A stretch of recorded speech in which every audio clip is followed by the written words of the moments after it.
Sebetulnya gue pengen ngomong sama lu Dewe. Gimana? Gue heran sama si Komeng, sama si Sri. Kayaknya bisa dihitung beberapa detik dia kawin. Dan sekarang si Komengnya udah pergi lagi. Menurut lu gimana kira-kira? Kan saya sempat bilang ke Babe. Kenapa Babe setuju waktu itu sama laki-laki kayak begitu? Mendingan... Kak lu maksudnya gitu? Ngaku kelakuan lu. Pakai demen si Sri, buset deh. Itu gue jadi geli banget. Ngacang apa ya ampun ya Tuhan. Nah itu memang maksud saya. Ya udah gue baca. Kedip lu sama mulut tuh sama. Niat lu cuma nggak langsung mau demen sama si Sri kan. Ah gue kepret udah rasa.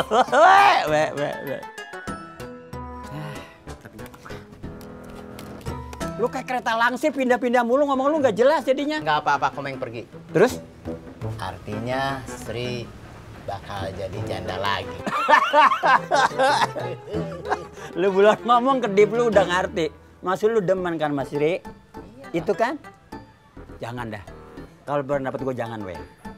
Masalahnya apa? Si Sri sama si Komeng masih ada kaitan. Belum dicerai. Jadi pendapat gue nggak usah dah. Lu cari yang lain dah, oke? Tapi kan nggak jelas. Nggak jelas gimana maksudnya? Udah jelas belum dicerain? Ya pindah lagi. Dia pergi tanpa pesan, kayak lagu aja. Terserah lu dah, Uya ngomong sama lu. Ya ilah, kok terserah saya? Emang terserah gua, kan yang demen sama Sri lu. Masuk kudu gua. Kan Sri mantan mantunya Babe. Jadi maksudnya gua nulungin gitu? Sorry ya weh, udah waktu bukan gak sopan nih ya. Urusan masih banyak. Assalamualaikum.